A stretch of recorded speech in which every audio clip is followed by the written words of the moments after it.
Om Shanti. Good morning. साकार मुरली 1 जनवरी 2024। बाबा का मीठा मीठा लेटर हम मीठे मीठे बच्चों के मीठे मंथन के लिए। मंथन शुरू करने से पहले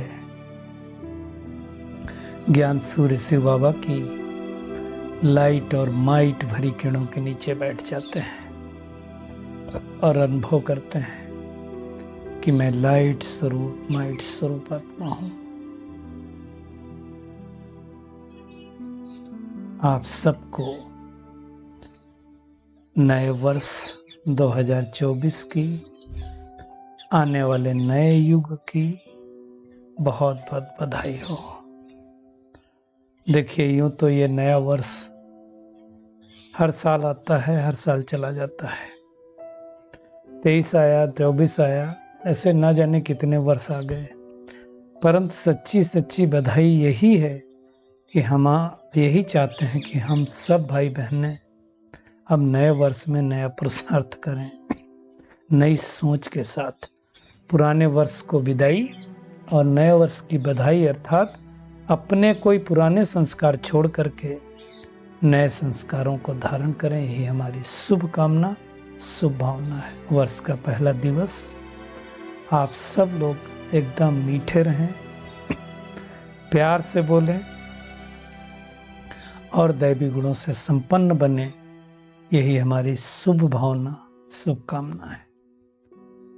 आज की साकार मुरली, जिसमें बाबा ने 3 शब्दों के ऊपर पूरी मुरली चला दी, और वो 3 शब्द हैं उत्तम, मध्यम और कनिष्ठ। उत्तम मतलब उससे श्रेष्ठ कुछ हो नहीं सकता है, सुपरलेटिव डिग्री है।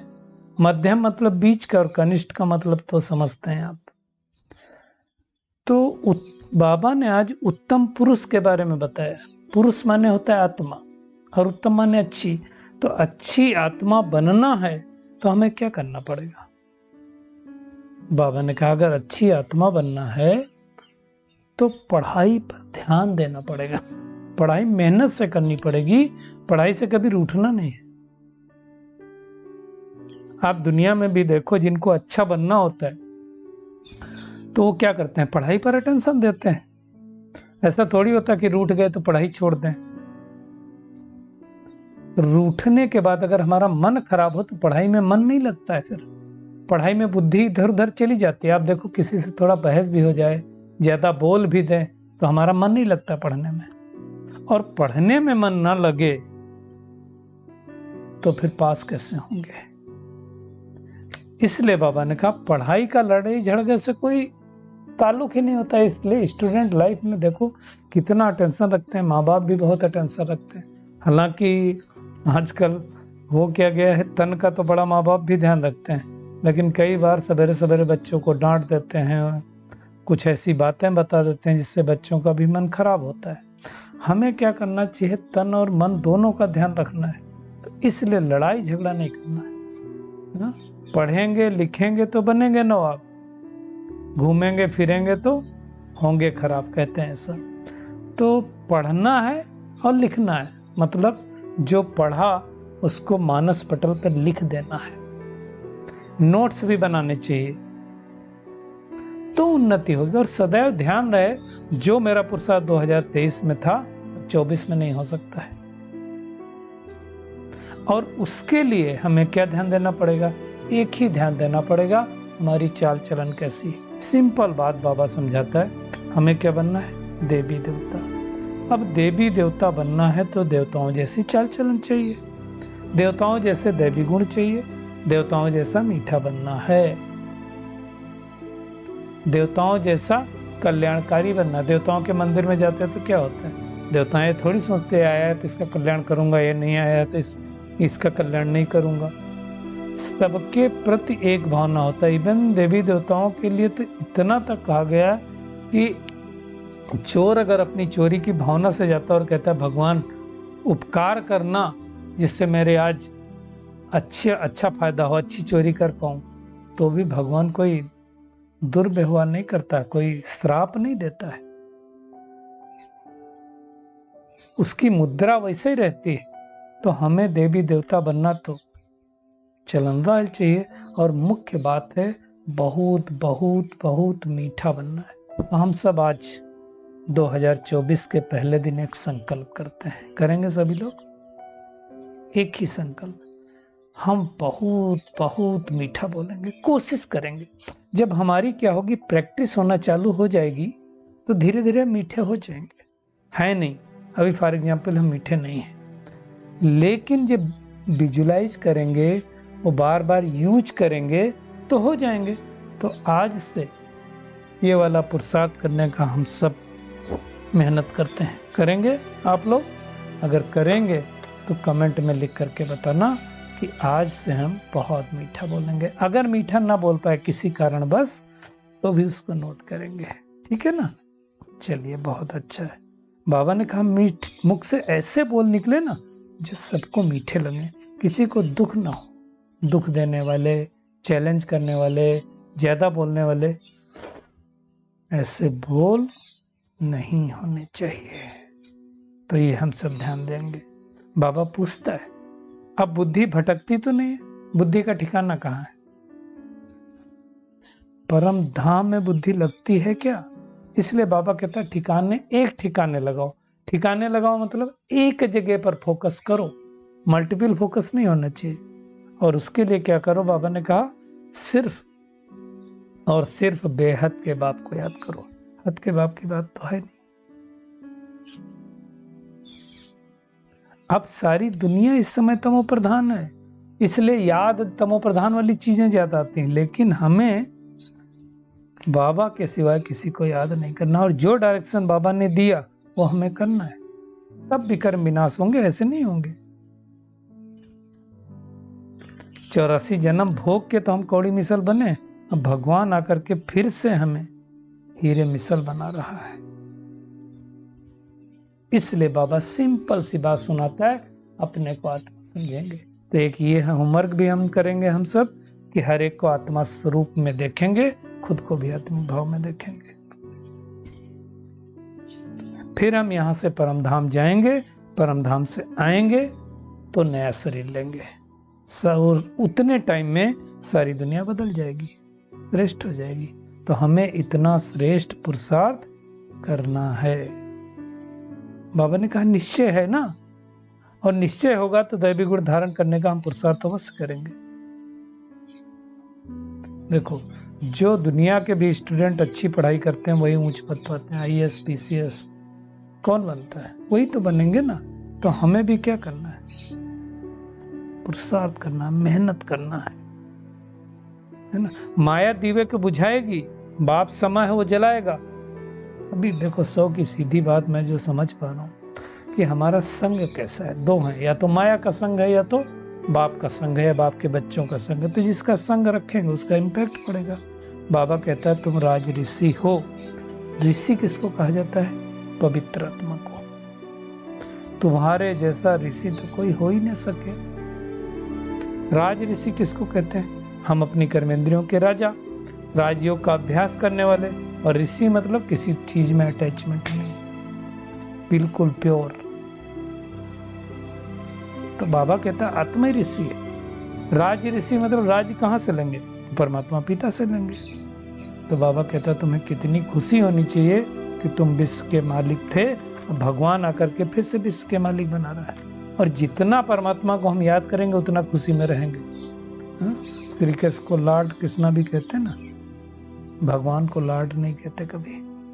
लॉर्ड मतलब जो लॉर्ड प्यार से पला हो, पल रहा हो, जो लॉर्ड है पूरी सृष्टि का, उसको श्री कृष्ण कहते हैं। वो अर्थात लक्ष्मी नारायण मालिक थे ना भाई सतयुगी दुनिया के। बाबा कहते वो सतयुगी, तुम संगम युगी। अब भगवान आकर के हमको राइटियस कर्म करना सिखला रहा है। दुनिया अनराइटियस कर्म कहती है, और बाबा कहता है जो विकार में जाता है, जो विकारों से युक्त है, वो अनराइटियस। देवताएं पवित्र हैं तो राइटियस। अनराइटियस माना एक कदम भी राइट नहीं, और राइटियस मतलब हर कदम राइट। तो अब भगवान हमारे लिए स्वर्ग की सौगात लेकर के आए, तो अभी हमें क्या करना है, हेवन को याद करना है और हेल को भूल जाना है, स्वर्ग को याद करना है। और जितना याद करेंगे उतना विकर्म विनाश होंगे, साथ साथ दैवी गुण भी धारण करना है। भाई देखो, अगर लक्ष्मी नारायण जैसा बनना है तो लक्ष्मी नारायण जैसा पुरुषार्थ करना है, और ये पुरुषार्थ परमात्मा आकर के राजयोग की विद्या द्वारा सिखा रहा है। तो हमें चेकिंग करना है कि हम कितना श्रेष्ठ पुरुषार्थ कर रहे हैं। देखो, सतयुग तो आना है, कलयुग अभी समय तो घूमता रहता है, अब कलयुग खत्म होने वाला, तो सतयुग तो आएगा ही, उसको कोई नहीं रोक सकता। हम पुरुषार्थ करेंगे तो हम जाएंगे। इस पुरानी सृष्टि को तो बदलना ही ना। कलयुगी जंगल का विनाश तो हो गई, सतयुगी फूलों का बगीचा तो लगना ही। फूल अर्थात जो जिसके अंदर दैवी गुण। अब सोचो, एक ऐसी दुनिया जहाँ सब दैवी गुणों वाले हैं, जहाँ सब प्यार से बात करते हैं, जहाँ किसी के पास क्रोध नहीं, जहाँ सब बहुत मीठा बोलते हैं, जहाँ सब सात्विक हैं, जहाँ सब धूम्रपान नहीं करते हैं। कितनी श्रेष्ठ दुनिया होगी। तो ऐसी दुनिया बनाने परमात्मा आया है। चेक करना है हम सबको कि हमारे अंदर कोई अवगुण तो नहीं है। भाई भगवान आया है टीचर बन के, तो हमारे कैरेक्टर तो सुधारेगा ना। जैसे देवताओं के कैरेक्टर कितने अच्छे थे। दुनिया में भी देखो तो हर क्लास जब हम पास करते हैं, हाई स्कूल पास करें, 12th पास करें, तो एक कैरेक्टर सर्टिफिकेट मिलता है। उस कैरेक्टर सर्टिफिकेट के बगैर एडमिशन नहीं होता है। कैरेक्टर कैसा था इस दौरान हमारा, तो भगवान भी, धर्मराज भी कैरेक्टर सर्टिफिकेट तो लेना पड़ेगा ना, तब हम वहां जाएंगे। तो दैवी गुण धारण करना पड़ेगा, है ना। बोल कितने अच्छे होने चाहिए, जब कोई कहे सामने वाला ये तो जैसे देवताओं जैसे हैं। घर गृहस्थ में रहना है, लेकिन दैवी गुण जरूर धारण करना है। अपने को आत्मा समझ के बाबा को याद करना है। बाबा ने और एक बात कही, अगर ज्ञान योग पूरा है तो कोई भी बेइज्जती नहीं कर सकते। मतलब कोई आपको दुख नहीं दे सकता। दुख बाहर से कुछ बोल सकता है, अंदर आके तो नहीं घुस सकता है। वैसे आपके वाइब्रेशन ऐसे होंगे तो कोई बोलेगा ही नहीं। बाबा ने कहा, जब तुम्हारी अच्छी उन्नति होगी ना खुद की, तो घर वालों की भी उन्नति हो सकती। तुम्हारे द्वारा वाइब्रेशन अच्छे मिल सकते हैं, है ना। जैसे उस दिन हम सब ने सुना था कि अगर आप मुरली सुनते सुनते भोजन बना रहे हैं, तो भोजन के अंदर मुरली चली गई, तो घर वाले ना सुनना चाहें तो भी मुरली सुन लेंगे कि नहीं सुन लेंगे। तो अब क्या करना है हमें, श्रेष्ठ से श्रेष्ठ पुरुषार्थ करना है। बाबा तो फ्रीडम देता, घर जाओ कुछ भी करो, लेकिन मुझे याद करो, घर वालों का तो भी कल्याण करोगे। पढ़ेंगे तो पता चलेगा, हमारी चाल चलन से पता चलेगा कि हम पढ़ाई पढ़ रहे हैं कि नहीं पढ़ रहे हैं। जितना बहुतों को सुख दिया है उतना उनको मिलेगा, ये कार्मिक फिलॉसफी है। सुख देंगे तो अच्छे घर में जाकर के जन्म मिलेंगे, अच्छी सर्विस करेंगे, और फिर भी शरीर छोड़ दें तो जन्म तो अच्छी जगह मिलेगा। ये कमाई कभी जाती नहीं है। और बाबा ने कहा, सतयुग में तो जहां जीत वहां जन्म होता है। सोचो तो पता चल जाता, साक्षात्कार भी होता है। बहुतों को सुख दिया होगा तो गोल्डन स्पून इन माउथ होगा। आज भी दुनिया में किसी को बहुत सब कुछ मिलता है, सुख वाला घर मिलता है, तो कहते हैं गोल्डन स्पून इन माउथ है। तो सतयुग में तो होगा ना। कम करेंगे तो फिर सिल्वर स्पून इन माउथ होगा, उससे कम करेंगे तो पीतल स्पून होगा। तो हमें कौन सा करना है पुरुषार्थ, वो हमें देखना है। अच्छी रीति पर पढ़ेंगे, दैवी गुण धारण करेंगे तो अच्छा पद मिलेगा, नहीं करेंगे तो नहीं मिलेगा। ये डायरेक्टली प्रोपोर्शनल है। देखो, हम सब पढ़ाई पढ़ करके सुधर रहे हैं, तो चेक करना कितना सुधरते हैं। अब कोई नहीं सुधरता तो क्या कहेंगे, इनकी तकदीर में नहीं है। बाबा ने कहा, स्पष्ट रूप से कहा, कोई को तो तुम 2 अक्षर भी सुनाओ तो भी प्रजा में आ जाएंगे। तो इसलिए तो हर बार यही हम कहते हैं कि राजयोग करा दो, सबको सिखा दो, कोई बाकी नहीं रहना चाहिए। बाबा ने कहा कई योग में कच्चे हैं, कोई ज्ञान में कच्चे हैं। कच्चे होंगे तो हम नापास हो जाएंगे, फाइनली तो हमको चारों सब्जेक्ट में पास होना है ना। ऐसा नहीं होगा कि आज कच्चे हैं तो कल गैलप कर लेंगे, नहीं, याद करेंगे तो विकर्म विनाश होंगे, दैवी गुण धारण होंगे। इसलिए हमें अपनी नब्ज चेक करनी है कि हमारे अंदर कितने दैवी गुण आए हैं। ये कॉलेज है, तो हमें क्या करना है, बहुत मेहनत करनी है। तो आज का टेक होम क्या है, एक तो हमें उत्तम पुरुष बनना है, मध्यम कनिष्ठ के बारे में सोचना ही नहीं है। उत्तम कब बनेंगे, जब उत्तम पुरुषार्थ करेंगे, खुद पढ़ाई करेंगे और अपना कैरेक्टर सुधारना है। दैवी गुण अभी धारण करने, दैवी गुणों की भट्टी कर रहे हैं ना, तो उनको धारण करना है। सतो प्रधान बनना है तो बुद्धि एक बाबा से लगाना, भटकाना नहीं है। जो बस से बाबा हमें रास्ता बताता, हमें सबको बताना है। आज का बाबा का वरदान है, चलते फिरते अपने द्वारा अष्ट शक्तियों की किरणों का अनुभव कराने वाले फरिश्ता स्वरूप भव। बाबा कहते हैं जैसे जो बेदाग डायमंड होता है ना, उससे 7 रंग चारों तरफ 7-8 रंग निकलते रहते हैं, अलग अलग रंग दिखते हैं। तो बाबा कहते हैं आप जब संपूर्ण फरिश्ता बन जाएंगे तो चलते फिरते आपसे 8 शक्तियों की किरणें चारों ओर फैलती रहेंगी, है ना। किसी को सहनशीलता की फीलिंग आएगी, किसी को समाने की फीलिंग आएगी, किसी को परखने की, किसी को निर्णय करने की। 8 शक्तियों की फीलिंग आती रहेगी कि हमसे इनसे कुछ ना कुछ फायदा मिलता है। वो आपके पास आएगा, उसकी निर्णय शक्ति ठीक हो जाएगी। तो ऐसा श्रेष्ठ पुरुषार्थ करना है हमको कि हम चलते फिरते फरिश्ता बन सकें। स्लोगन है, प्रत्यक्ष प्रमाण वो है जिसका हर कर्म सर्व को प्रेरणा देने वाला है। मेरा हर कर्म हर एक आत्मा को प्रेरणा देने वाला होना चाहिए। चलिए परमात्मा किरणों के नीचे बैठ जाते हैं, महसूस करते हैं मैं आत्मा, बाप समान मीठा बोलने वाली, मुख से दैवी बोल निकालने वाली, पढ़ाई पर पूरा टेंशन देने वाली उत्तम आत्मा हूं। अपनी चाल चलन से हर एक आत्मा को सुख देने वाली तत्व प्रधान आत्मा हूं। चलते फिरते अष्ट शक्तियों की किरणों का अनुभव कराने वाली डबल लाइट फरिश्ता आत्मा हूं। मैं सच्चा सच्चा राज ऋषि हूं। शुक्रिया मीठे प्यारे बाप दादा, शुक्रिया आप सभी का इस मीठे मंथन के लिए। ओम शांति।